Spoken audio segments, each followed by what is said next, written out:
Good morning, YouTubers. Adrash here on this dry but overcast day. Another day I'm inside and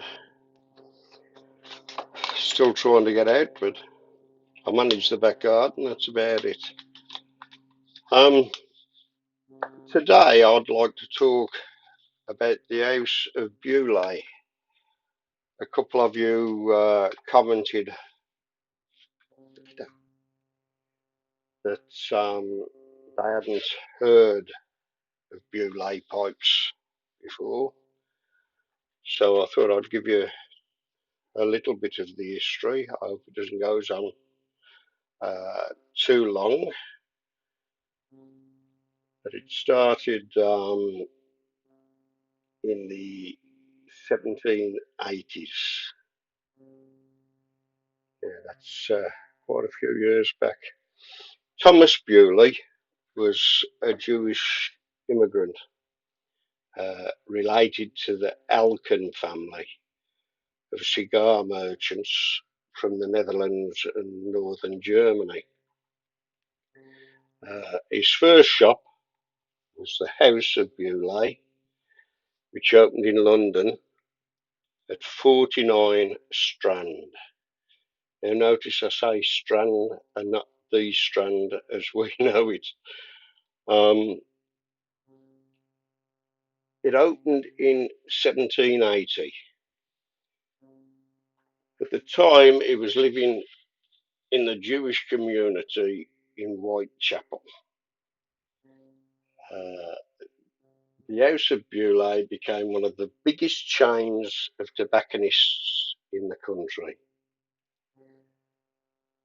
with 56 shops in London and another 61 shops in most of the major towns and cities throughout the UK, and that was Scotland and Wales.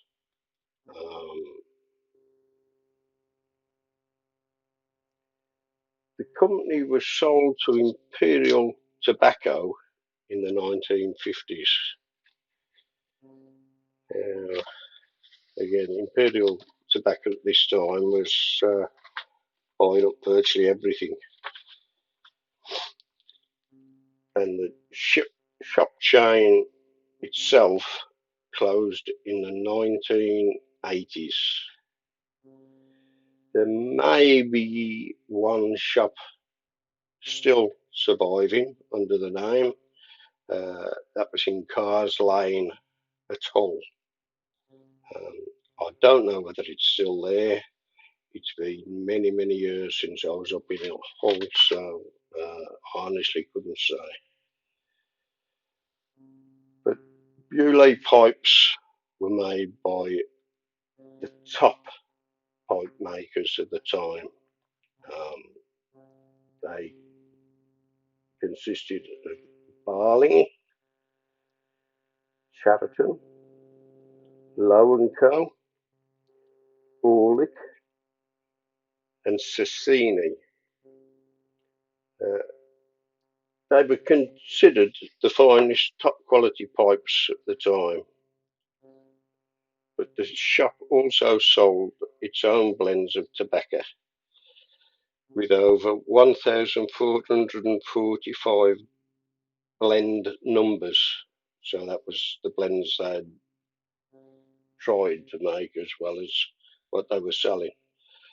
Two that caught my eye were the Cool Cut. Now this is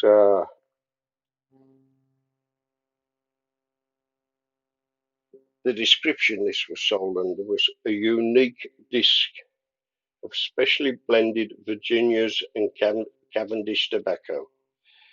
Each disc a complete blend, ready for the pipe.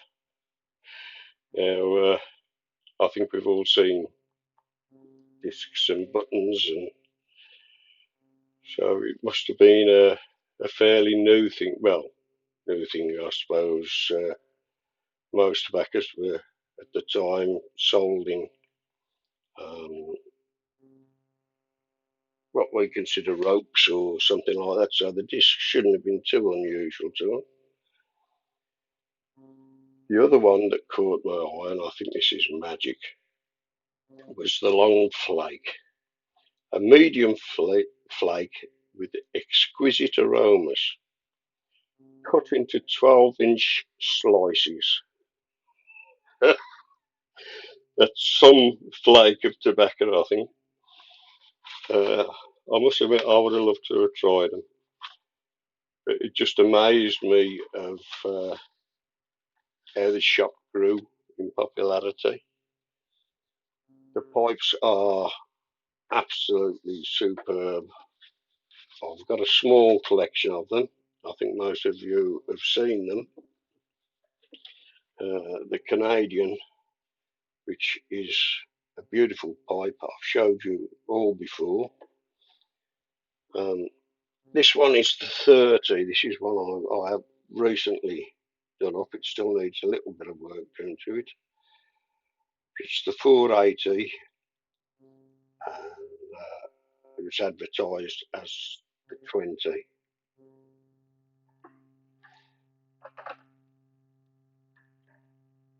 This one is a popular.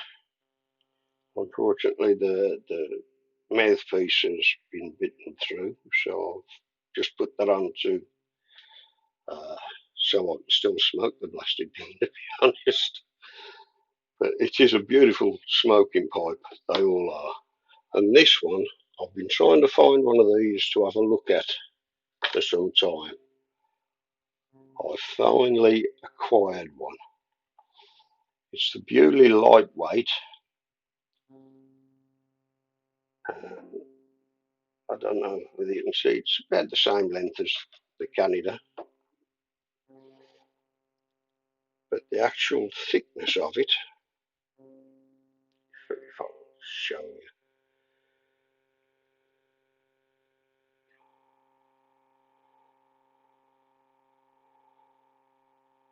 is a lot thinner than the Canadian. It was called the Lightweight for a reason. It is as light as a feather. It hangs in your mouth beautifully. You can't even tell it's in there. But the only snag with this one is I've got a very small crack. I don't know if don't think you'll see it on that. Very small crack, just where the joint is. But I think if I clean it carefully and smoke it gently, which it deserves, I think it should last a few years yet. Anyway, it's been nice talking to you. I hope that the weather stays good. I hope this blasted violence doesn't get old again. And hope to see you soon. From me, Badger Ash, over and out.